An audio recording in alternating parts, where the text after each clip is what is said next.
Hello and welcome back everyone to our YouTube channel light toppers. और आज की इस वीडियो में हम आपके लिए लेकर आए अलजेब्रा का chapter number 4 that is your financial planning के decoding of important topics and important concepts from this chapter. अभी तक हमने 3 चैप्टर के इंपॉर्टेंट टॉपिक्स को कवर किया है और उसके जो इंपॉर्टेंट टॉपिक्स को कवर किया उसके जो क्वेश्चंस है वो क्वेश्चंस भी अपलोड होना शुरू हो गए। और आज के इस टॉपिक में हम बात करेंगे financial planning which is mostly for 10 marks.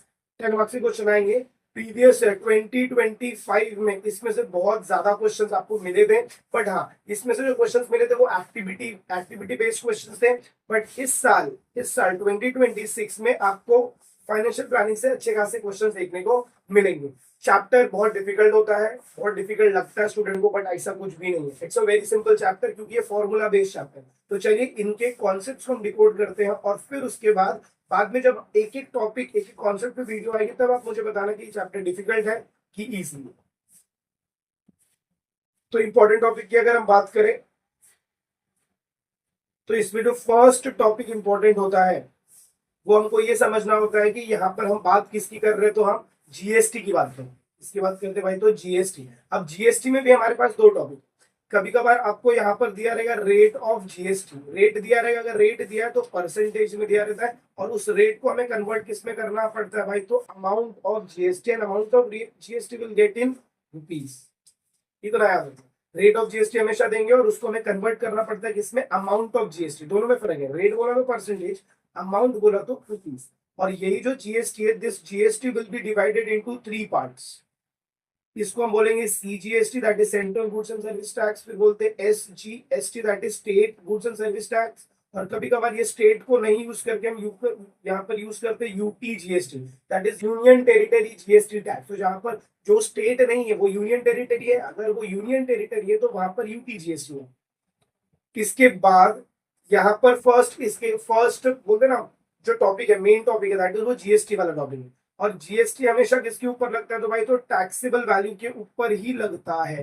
इसके ऊपर टैक्सेबल वैल्यू के ऊपर लगता है। तो कभी कभार आपको क्वेश्चन में टैक्सेबल वैल्यू पूछेंगे या फिर कभी कभार आपको क्वेश्चन में टैक्सेबल वैल्यू दिया रहेगा, बराबर।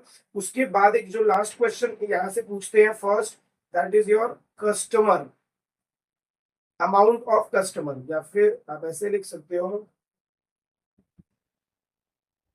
Amount for customer, amount of customer लिख दो को भी चलेगा। तो इसको हम क्या लिखते हैं, हम लिखते हैं टैक्सेबल वैल्यू, जो भी टैक्सेबल वैल्यू है प्लस जीएसटी। अगर मैं दोनों को प्लस कर दूं तो मुझे क्या मिलता है, अमाउंट फॉर कस्टमर, कस्टमर का अमाउंट मिलता है, बराबर। याद रहेगा ये हमारा प्रैक्टिस सेट 4.1 का इंपॉर्टेंट टॉपिक है।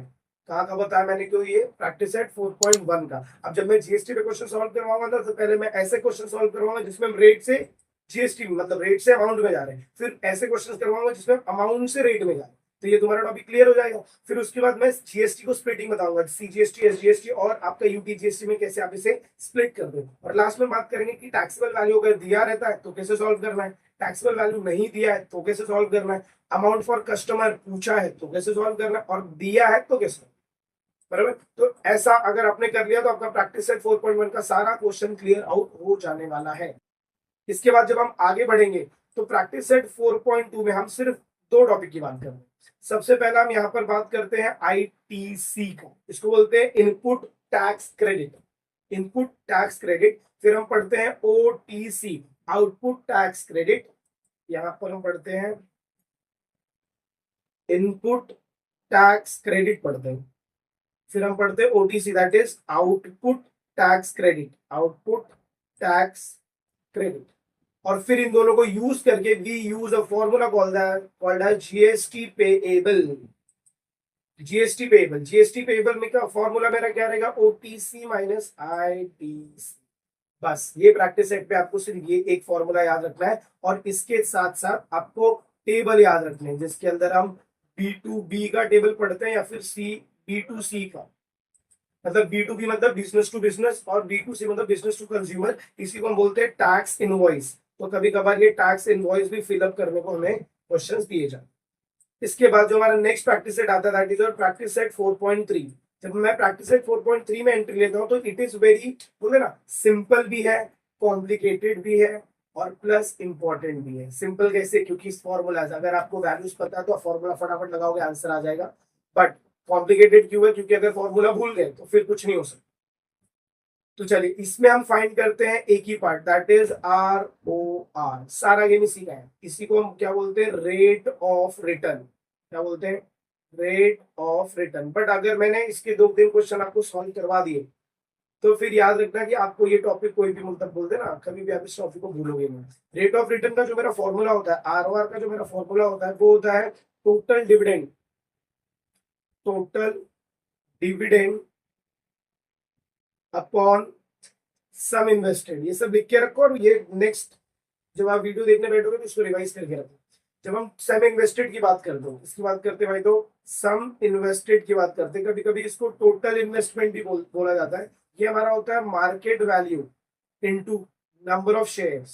Number of shares.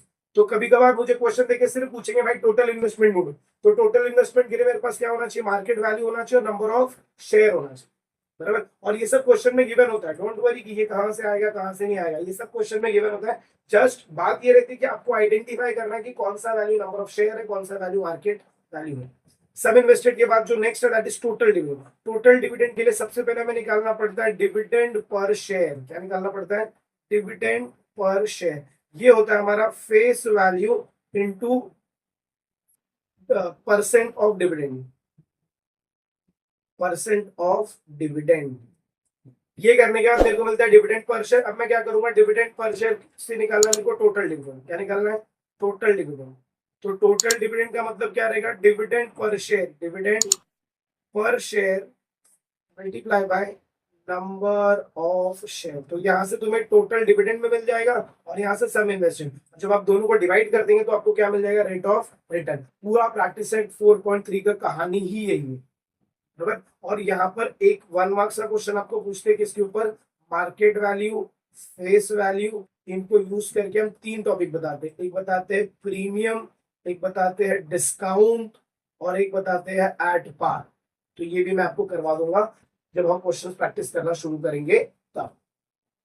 अब इसके बाद जो नेक्स्ट प्रैक्टिस आता है दैट इज प्रैक्टिस एट 4.4। ये पूरा का पूरा क्वेश्चन डिपेंड करता है किसके ऊपर, ब्रोकरेज के ऊपर। इसके ऊपर डिपेंडेंट है ये ब्रोकरेज। तो ब्रोकरेज के जो क्वेश्चंस है उसको भी नॉर्मली हम उसके रेट ऑफ रिटर्न के जैसे ही सिमिलरली, इसके जैसे ही सिमिलरली सॉल्व करते हैं। और यहाँ पर कुछ प्रैक्टिस सेट 4.1 का भी टच अप लगता है, मतलब वहां पर हमें प्रैक्टिस सेट 4.1 के क्वेश्चंस भी आने चाहिए।